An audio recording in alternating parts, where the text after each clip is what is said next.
So if you want to plug events through RCTV, all you have to do is visit us at the RCTV office, Ginza Complex, Old Banilad Road, Cebu City. Or you can call us at 416-2202 or email us at aroundtown@rctv.com.ph. Now that's it for Real Happenings. Up next is Real Life. And for this episode, we have had the chance of meeting Mr. Jens Funk, a man of advocacy who has a very unique way of doing it.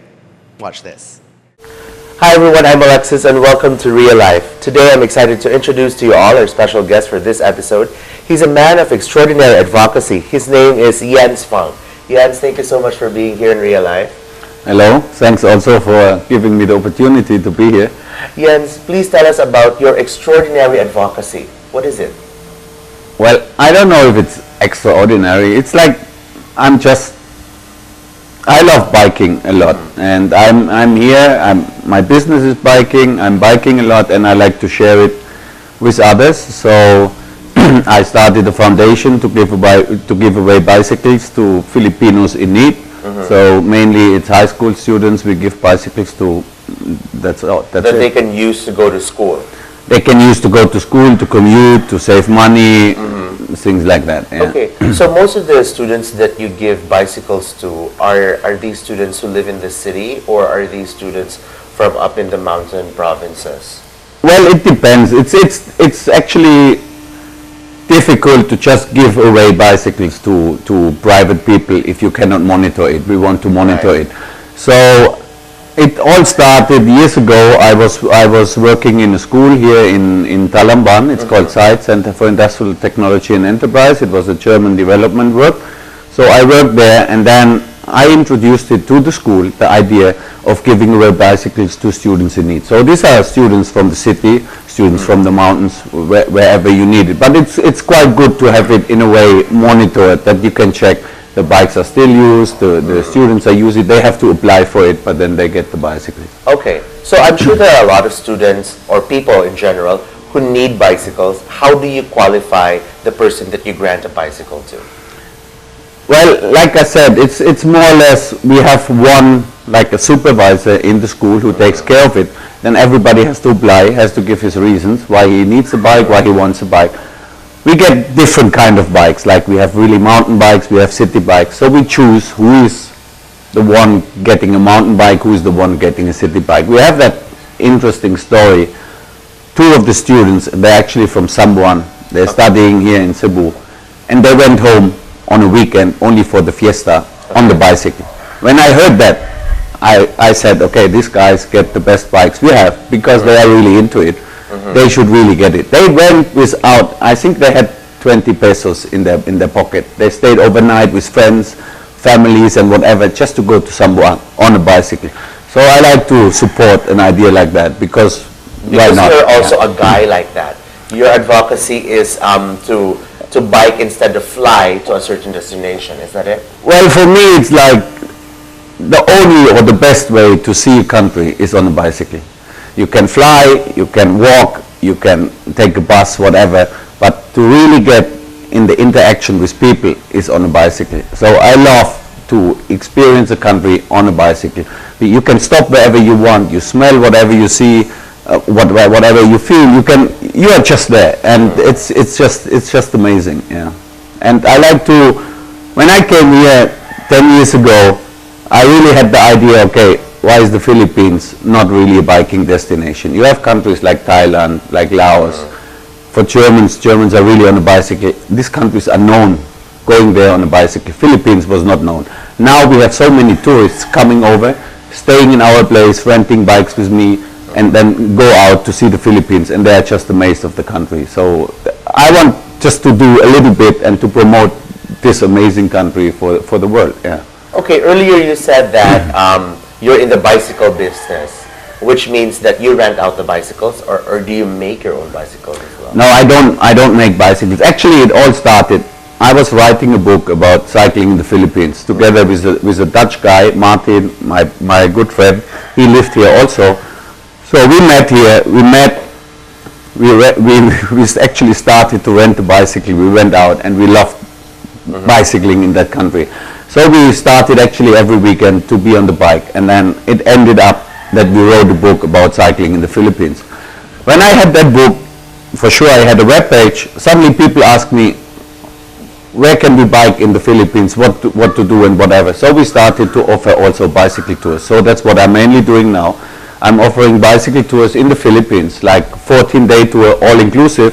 Mostly guests are foreigners like Europeans or Americans. They come here, we pick them up at the airport, and then there are 14 days on the bicycle. We go to Leyte, we go to Bohol, we go to Siquijor, Camiguin, Palawan, Cebu, Negros. It's all included. That sounds really exciting. So in all of the biking tours that you put together, you're always there? Or do you have staff that takes a certain group out to this?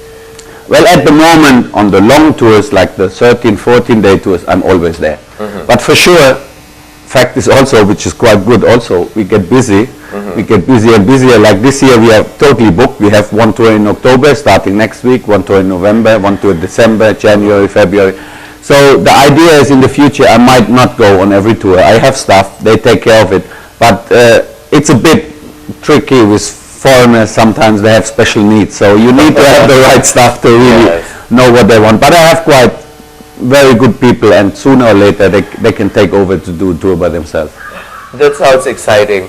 And so we're very excited about the book because you mentioned earlier that you ended up writing a book, and it's a really thick book. And guys, do stick around because when we come back, we're going to talk more to Jens about the book that he actually published. And there's more to the book. I know that there are maps too, like guides. We'll be right back right here on Real Life.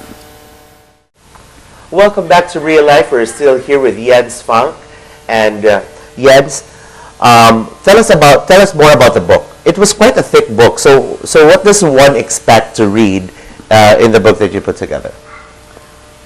Well, it's made for cyclists or for outdoor people. It's like a guidebook, like you have a normal guidebook. There's so many around.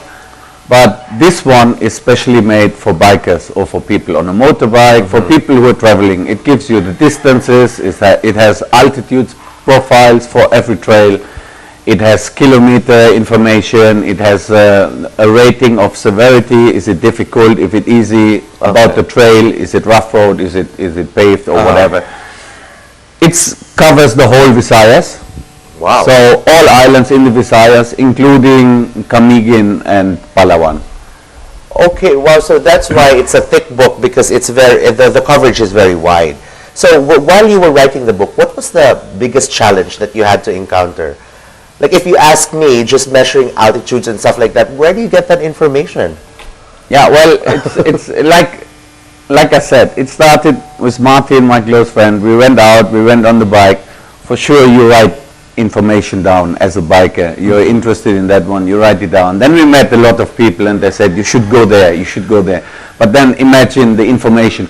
You should go to Talamban and you turn left on the first sari-sari store. So, exactly. And we were like, why is not anybody writing it down? That's how the whole idea started. So we met so many people. The whole book, the information is from us, but we got so many information, do this trail, go there. And so we started to write it all down. And at the end, we honestly, if you would have asked me, I never thought I will write a book. But at the end, we ended up with that book. And we are happy to have something which brings cyclists here and can appreciate that country. Because the amazing thing of the Philippines, it's not only the countryside, which is spectacular and really nice.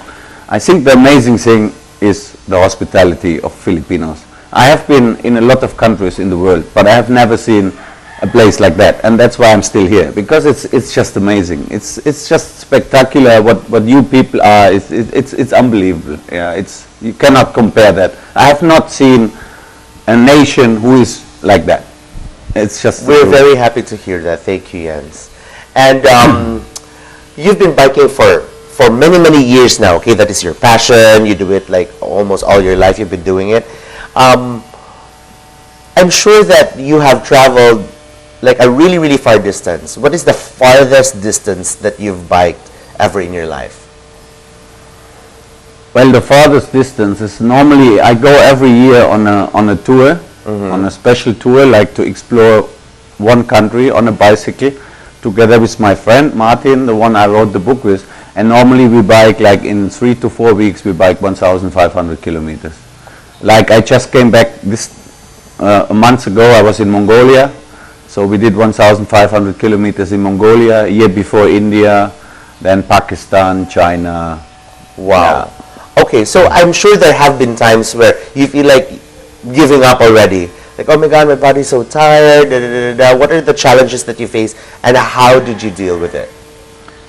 Yeah, there's a lot of times. There's a lot of funny stories. For sure, you're tired. You want to. There's moments. We actually, literally, Martin, he threw the bike one time. He threw the bike in the corner. He said, "I don't want any more." But then you just stop. You have your food. Then the life looks different. What makes you going is just to explore the country, to see the people, and to see what is next. Like you don't know in the morning where you end up in the evening, whom you're gonna meet, what you're gonna see, and it's just spectacular. If you're on the bike, then it's just amazing. Then you meet people, you are invited to have lunch together with them, to drink a coffee or tea or whatever. This is what makes you going. So, but every time that you go out biking, would you say that it's always a unique experience? Yeah, it's always unique. It's always unique. I have been, I don't know, I would say 100 times in the mountain barangay of Cuba. 100 times the same way, and 100 times it's different. You see different people, you have different weather, you have different setup. It's always different. That is the amazing thing. What is just so nice. So that's what makes it exciting for you. Exactly. That's what makes it really, really exciting. Okay. I know that you have also written or put together sort of like a little guide map, in Cebu, for the island of Cebu, for bikers, and another one for Bohol. Well, it's actually, I got introduced to the vice mayor, Choi Yang, and then he saw my book, or the book I wrote with Martin, and he really wants to promote Cebu as an outdoor destination. So the idea, I gave to him the idea that I can make the book as a small version, like a map for Cebu City to promote it. So the Cebu City government supported that idea, and we made a map which will be distributed to embassies and to different countries just to promote Cebu City. And that idea in my mind, I started also to make like a small version of the book. I'm starting it now to make it for all the islands. I have now a version of Bohol which comes out next week. So, and it's especially for, like I said before, like the book, it's made for outdoor people, mainly for bikers, but also if you're on the motorbike or whatever. If you buy a normal map, you just have the map. Yes. That's it. But with that map, you have the map and you have all the information, where to dive, where to snorkel, what to do, how far is it from here to there, where to ride a bus, a jeepney or whatever, where to stay, where to eat, stuff like that. So we have all the information in that map, and we want to do it for all the islands, so at least for the Visayas, that is my intention. You know that there are 7,107 islands, right? Yeah, but not all are inhabited, so it makes it a bit easier for me. Okay, guys, do stick around, because when we come back, we're going to get up close and personal with Jens right here on Real Life. Welcome back to Real Life. We're still here with Jens Funk. He's a biking. Well, how do you call yourself? A bike enthusiast? Yeah, something like that. Sounds like, okay, I can live with that. I just like biking. I don't know. I never called myself something. A bike lover. Okay, so Jens, we've already established that you're an avid biker. You've been biking almost all your life. But is there anything that you wanted to do that you haven't done yet? Interesting question. Well, I would say no.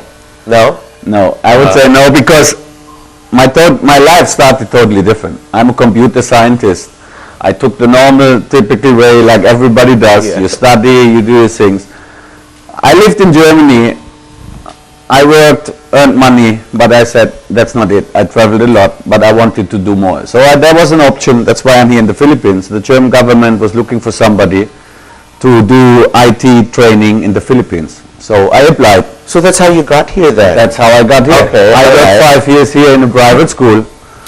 honestly, I loved it a lot. The school was nice, the people were nice, but in that time, I got really involved, really into the biking, and I decided, why don't I make that my profession, because I like it so much. So that's why I cannot say there's nothing what I wanted to, because I did what I really wanted to. I just did it. That's why I'm here, and that's what I'm doing. Good for you. But when you were in Germany, were you already biking? Yeah, I was biking, but I was more on the road bike. So in the area where I'm close to Frankfurt, so it's mainly flat. I was into road biking. Actually, I started with 16. When I was 16 years old, I went from Germany to England and back with a friend. So my parents were really supportive with that. And How far is that?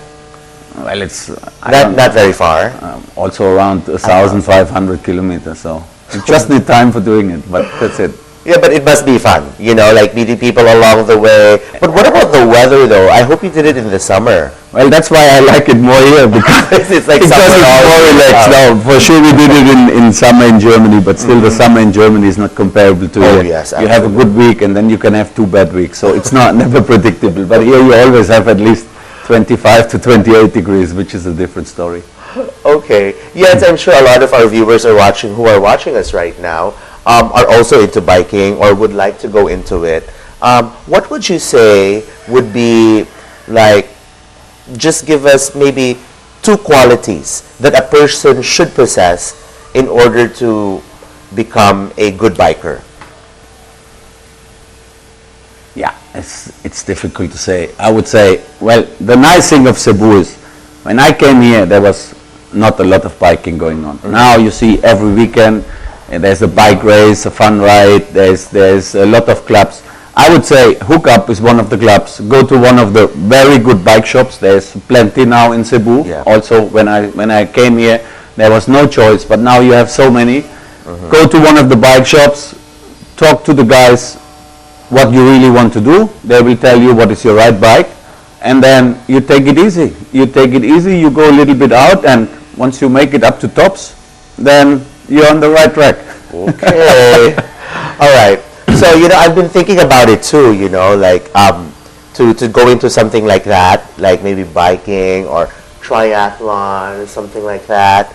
Like you said, it's never too late, right? There could be hope, So to people out there who are watching us, what is your tip, like to get into shape, or what's the deal? If you're not really a biker and you want to go into it, like does it entail like a certain like physical training or?